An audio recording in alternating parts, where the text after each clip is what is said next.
Partnership. Is it the suppression of mutual loathing in the relentless pursuit of government funding? How do we decide how culture is made and who gets to say who gets to participate? I love the energy and passion with which people talk about community arts. Art is a part of participation, but it's not just the taking part, it's the sharing that's important. The transformative nature of community arts opens doors and enriches lives by creating, sharing, learning and relating. People connect with who they are and understand others through arts practice. Being able to work with computer programs is fascinating and exciting. The experience is so great that no one could spoil it. This event has been fab and the food has been lovely. My name is Rob. I'm going to be your resident poet for the day. And what this will entail is that you'll see me floating in and out of the case studies and I'll be in here quite a bit. And I'll be composing a poem which I perform at the end of the day about what gets said over the course of the day. So no pressure or anything, but if the poem's useless, that basically means it's your fault, basically. So teaching leads to learning, which leads to teaching, which leads to learning, and we can bring ourselves together like a big artistic dating agency. Headbanging artists can make walls crumble, eventually. My name's Tan Dreig. I'm an artist, a sculptor, but my background is in philosophy. So I'm really interested in ideas and how you can make ideas concrete. And what I've been doing today is working with people to build structures that are based on mathematical platonic solids, and we've been mapping onto these concepts around participation and participatory art. So on this one, at the core of this are the things that are at the core of participatory art. So it's trust, collaboration, enjoyment, involvement, authenticity and discovery.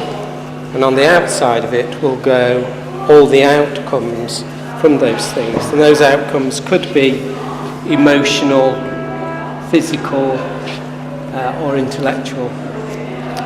Hopefully it'll show that. When we all bang together, the view gets bigger, and whether you find them or they find you, it doesn't really matter, as long as you find each other, and then you can make a family. Participatory arts hold the key for reinventing our planet by putting participation into the mainstream, and by partnering and aligning and mining the past to build the future, or discovering, by surprise, that you quite like teaching.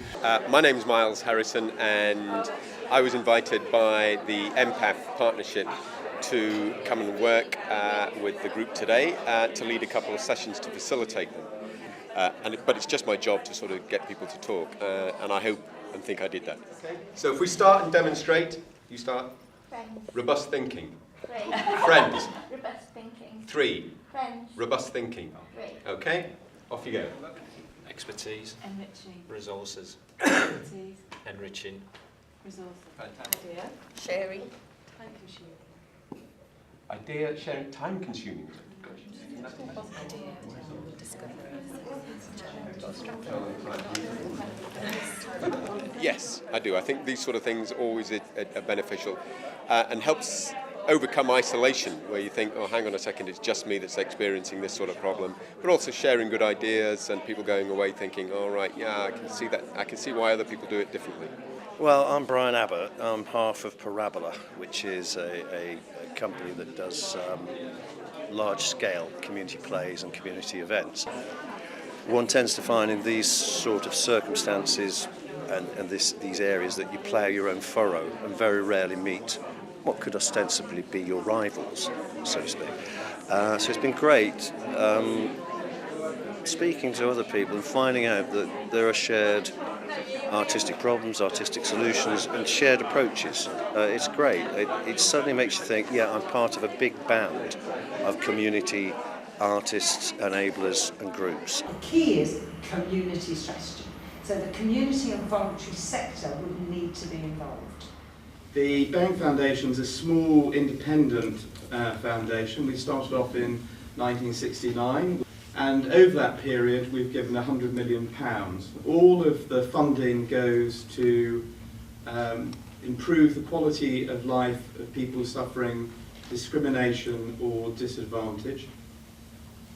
And we seek to achieve that through strengthening voluntary organisations. I actually wanted to spend about 10 minutes talking about relationships between funders and grant recipients. My colleagues at foundations would be absolutely horrified by that introduction, because a lot of them would feel that they're trying to create positive relationships with the people they're supporting. Could I take you a minute? You just stand there. And I want you to put your arm over the top. And now you, right. Okay, so that is a picture of ownership. This is called Forum Theatre. And the reason why I wanted to do this today is because one of the things I love about today is that most participatory conversations and talks are about the way in which people have got influences and where their influences have come from. I feel that we often don't really know why we do it, what makes us passionate enough to drive on. You will have an opportunity later in the day to certainly talk to 4 fantastic advocates of the work and people who have been engaged in the participation. I wondered what I was going to do in my life, and then I come to Willington, met People Express, and we were away. The residents, those who are able, we fetch them into the room and they will come and sit. Some will try, with Min's help, to manipulate a picture, and they're really thrilled when they go away with something in their hand, a piece of paper with a picture on, that they have actually helped, with Min's help, to do. Well, I was already working with a company called Speakeasy Theatre Company, and I used to do a lot of volunteer work for them, and all I wanted to do was act. That was what I wanted to do. I wanted to be an actress. But then after going to Soft Touch and working with them, I decided I wanted to do the acting, but I wanted to help people going to the places like Soft Touch, and as a company, you get so much out of it, and Soft Touch has really opened my eyes into there's a whole different world. Apart from getting a degree and going to university and stuff like that, there's a groups in like estates that you can help, and there's people that need confidence, and there's people that want to do things but struggle to sort of say, well, I'd like to do film, but I've never done it, so I'm not going to do it. One of the things that Mary had latched onto was that she had identified in the girls the actual desire to dance, and that every dance would be different because every dancer was different.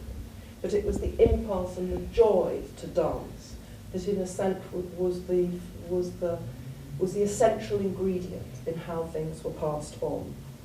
She was quite a social entrepreneur and recognised that it was at that moment there were new conversations and there were new possibilities, and that there was transformation inherent in those social gatherings, and that cultural innovation and social innovation go hand in hand. Collaboration is life, isolation is death. Death in isolation can only be a curse, because it's art that moves and opens people up and carries them all along with it. They thought it was impossible in the Philippines until they just got on with it. Mary Neal, who epitomised the spirit of inclusivity, discovered that cultivating dreams... I think it's very good that they have this initiative, because I think it's very important for this kind of work that artists working in this field connect to networks, exchange experiences.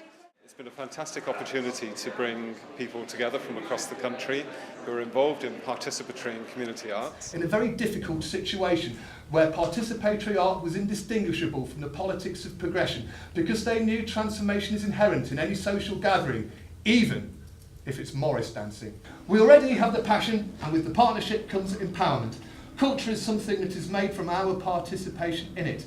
By encouraging everybody to discover ability and flair, we'll all be like dandelions in both logo and name, because seeds go everywhere. Cheers. Thank you very much.